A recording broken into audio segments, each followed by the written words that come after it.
The Canadian housing market is crashing, or is it? The mainstream media seems confused about it, but we'll get to that and some unbelievable losses here. But first, we have to just go through this. Safe as houses, how Canada's ailing housing market could spell trouble for the whole economy. And I don't think it's a case of it could spell trouble. It already is. I mean, just look at what's going on in the economy. Our economy is very strong. It'll be painful. Holly Calderwell has worked at Vancouver real estate industry for 2 decades, and there's only been a handful of times when she's seen the housing market this bad. I think the last time I saw it like this was in 2008, 2009 during the financial crisis, and in 2020 during the pandemic. It really picked up last year, but this year too, she said. A lot of foreclosures, and then you just see the prices dropping. Sometimes people are losing a couple of $1 million. And a guy who covers this really well is Shazzy on X, so highly recommend you follow him. And this is another $700,000 loss in Mississauga. We're going to get onto some of the declines that have gone on in the GTA. And then I want to hear from you. Do you think this is a crash, or do you think it's just a decline? We'll get into all the data in a second here. So another massive loss in the GTA. Absolutely insane, but it's not just houses like this that are going for 3.5 million that you are seeing dropping. You're also seeing trailer parks. So this is a trailer park and it's a 34% loss. So they bought this for $94,000 and just sold it for $62,500. Even trailers, which you would think would actually be booming right now as more Canadians move out into the depression, into places like this, unfortunately, they're actually not. So it's everywhere that is taking a hit, from luxury to not luxury. And then this is Friday Harbor, and this is an absolute wreck here. A 40% loss, $355,000 wiped out. And this is another place where, you know, Airbnb would have boomed during the pandemic, and now nobody is buying into that. Nobody is booking those Airbnbs, and everybody is trying to get rid of them. And if you're trying to rent it out long term, it's in such an isolated area that it's very difficult to do. I have a friend who was on about people asking for a private mortgage. They had an Airbnb, and he was saying he's not taking on that risk because it's so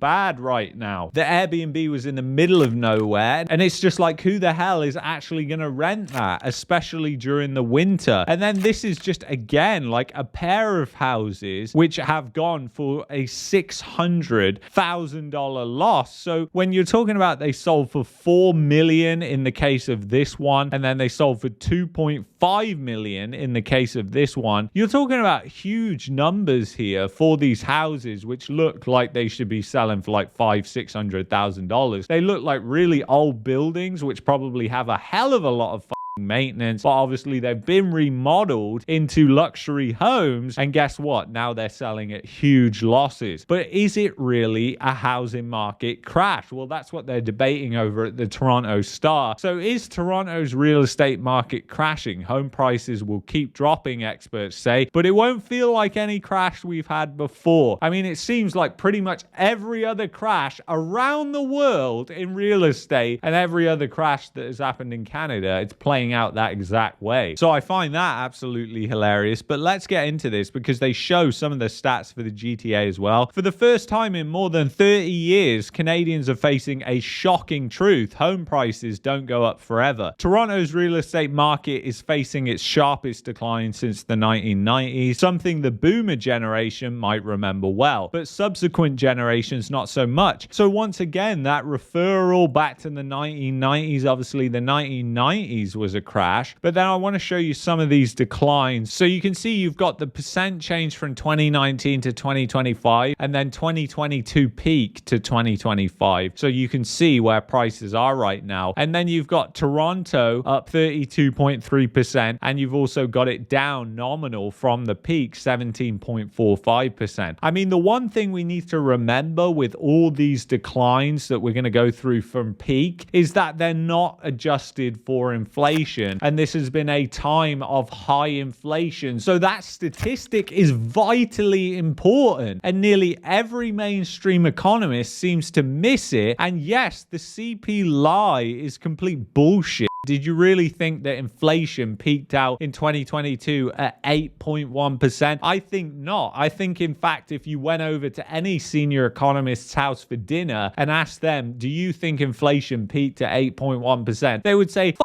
no. Of course it didn't peak at 8.1%. That's just what the government says. Yeah, everybody follows along with that. But I think it's very important to note that as we go through these declines. But even so, like Brock, for example, it's still up 54% on 2019, but obviously you've got 6 years of inflation to include in that. But it's actually down 44.54% from peak. So very interesting. You've got Caledon down 24%, but a lot of these are around that 20 to 30% range of being down. So it's kind of crazy how many declines that you've seen happen in Toronto. But I found this really hilarious. A 20% decline after that type of run up isn't something that we can call a crash, said Philip Cross, senior fellow at the MacDonald Laurier Institute. If the market stopped declining now, you conclude prices are still very high and affordability hasn't been addressed. And I think that's quite a subjective viewpoint. And if you look at the stock market, when the decline happens over 20%, that's considered a bear market. You're over 20% in a lot of places in the GTA. I would consider that a crash, especially when you add in the fact we're just talking about nominal prices. So if you look at homes as a store of wealth, a store of purchasing power, they have been wrecked by inflation, which probably most of us would say since 2021 has probably been between 30 and 40%. So then you add that on to your 20%, and purchasing power, if you put it in real estate, has gone down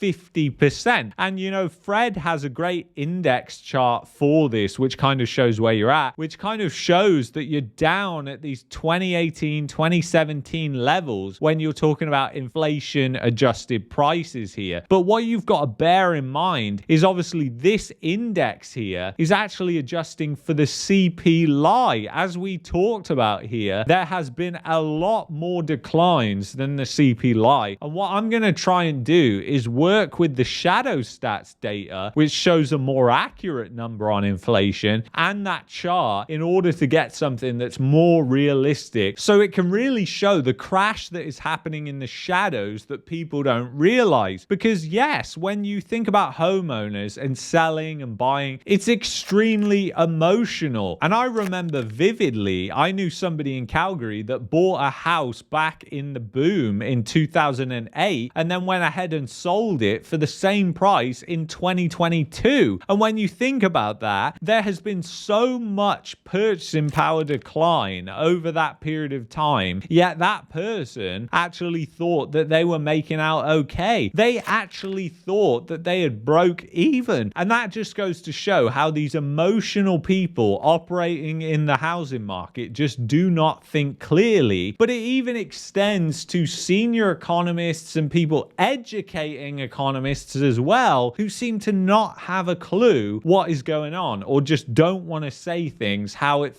is. And people need to realize that inflation being the biggest lie for the past 30 years has impacted their standard of living. And that's exactly why I bang on about it so much, because I'm hoping more and more people wake up to that fact, so then they push for change. You've had inflation that has been understated since the 1990s and has just got more manipulated. It'll be painful. And until that changes, you're not going to get anywhere near accurate monetary policy that goes on with the goals of the Bank of Canada, which is stability. And when you look at all these losses, you know, people losing $355,000, people losing $700,000, people losing $600,000. It once again just shows you what's going on. And even the IMF is coming out and warning Canada about its financial system. This comes from the Financial Post. I tried to find a media organization that covered this from another country, but unfortunately only Canada covered it. But if you see here, the report flagged growing risks tied to a wave of upcoming mortgage renewals, high household debt levels, and a lack of coordination among financial regulators, including the OSFI and the Bank of Canada, and also provincial authorities, which I thought was very, very interesting that the IMF has come out and said something like this, because obviously you never really hear that the banking system is a risk if you're reading the mainstream media or the financial media. But there it is, the IMF, which is not a Canadian institution or organization, is calling a spade